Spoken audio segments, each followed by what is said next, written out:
Greetings. I come to you in my shorts because I'm getting ready to celebrate Labor Day, so I won't keep you long because I've got to go hit the grill. Welcome back to another edition of Practical Assertion. Thanks for taking the time to join us yet again. And if this is your first time, we invite you to go out to our website, which is shown on your screen, and catch up on past editions. This week, our topic is entitled Labor Day. Labor Day, the first Monday in September, is a creation of the labor movement and is dedicated to the social and economic achievements of American workers. It constitutes a yearly national tribute to the contribution workers have made to the strength, prosperity, and well-being of our country. Through the years, the nation gave increasing emphasis to Labor Day. The first governmental recognition came through municipal ordinances passed during 1885 and 1886. Our country recognizes that without workers, our country would fail to exist. No workers, no prosperity. As I think about this holiday, I remember everybody in the neighborhood firing up the grills or headed out to the park or to the lake to celebrate this day. Everyone proud to be called an American worker. And let's face it, a day off is worth celebrating too. There seemed to be a sense of pride associated with having a job. Was this because people love to work? For some, I'm sure that was the case. But for the vast majority, I would be willing to bet that this sense of pride came from knowing that they were able to provide for their families. Besides, work was all that our forefathers knew, and that work ethic was passed on from one generation to the next. Back then, it was truly labor, until several movements increased opportunities for education, which then opened doors for more skilled positions requiring less brawn and more brain. Nevertheless, there remained that sense of pride. But something happened along the way where that sense of pride to have and to keep a job was replaced by a desire to have stuff given, that is, a sense of entitlement. Today in our culture, far too many, it seems, have lost that work ethic and are looking for the handout. Even today, as you fire up the grills and get ready to celebrate your hard work, there will no doubt be some family member who is not working but will come over looking for a plate of ribs, chicken, brisket, potato salad, baked beans, corn, and the like, as if they have cause to celebrate hard work as well. So much for the work ethic being passed down. They must have been absent when that lesson was being taught in the family meeting, I guess. Fewer and fewer of our children are looking to further their education, and fewer are seeking to work for a living. Many have been lured into the easy money of drugs or other criminal activities rather than earning a living.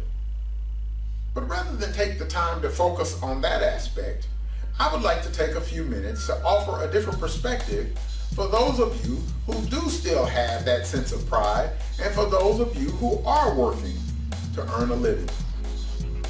For those of you who refuse to work, I would invite you to view our past edition of Practical Assertion entitled Get Your Head in the Game, which can be found on our website, which is shown on your screen. But for those of you who are taking the time to work, and for those of you who do take pride in the fact that you are a hard worker and one who is contributing to both your family and our society, I want to encourage you to stay the course. Your children will benefit, and hopefully they will appreciate your sacrifice. This different perspective that I'd like to offer, in fact, has them in mind. As we go about and we meet different people or hold conversations with friends or acquaintances from the past, occasionally the question comes up, who do you work for? It is customary to respond by saying, I work for AT&T or Exxon or whatever company, but I would like to suggest that you rethink your response by first of all changing your perspective. I would like to suggest to you that you work at AT&T or you work at Exxon or your company, but not for them. Along with that sense of pride, there seems to be a sense of loyalty associated with it.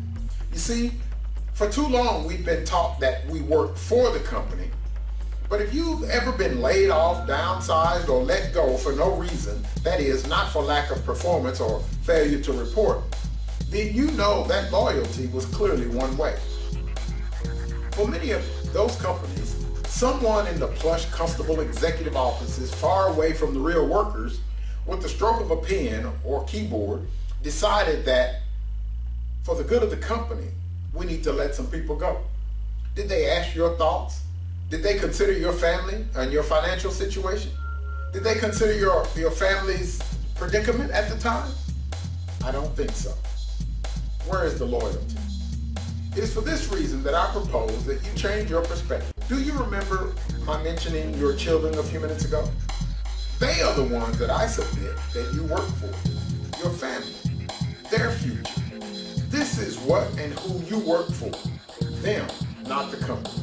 For years I worked in corporate America and made a good living. I even worked my way up into management. But I soon realized that these companies, by and large, don't really care about me. It's all about their bottom line. Let me make something very clear. My many years of working in corporate America was invaluable. Everything that I learned there is paying dividends as I strive to own and run my own business. So while you are in the employ of these companies, do your best. Go as high as you can go, earn as much as you can earn, and most of all, learn as much as you can learn. One of our problems in our culture is that we somehow are programmed to always work for somebody. Let me tell you, there is nothing like working for yourself. One last thought, and I'll let you go to your Labor Day barbecue. They say that hindsight is 20/20. If I had it to do all over again, I would, as I did, work in corporate America. But the difference would be that I would have changed my perspective by looking into the future and seeing myself working for me. I would have taken some of the money that I was making and put some back and would begin building my company with their money. That's the thought. What do you think? I'd love to hear from you. Please go to our website, which is shown on your screen, and leave a comment there. Please forward this up to your family, friends, co-workers, and the like. Share this on Facebook, follow us on Twitter, and spread the word about ASSERT. We're trying to use everyday situations to make practical applications that you can use in your life. After all, life was meant to be abundant. Take care, and we look forward to seeing you again next week for another edition of Practical Assertion. I've got to go hit the grill. Talk to you soon. Goodbye.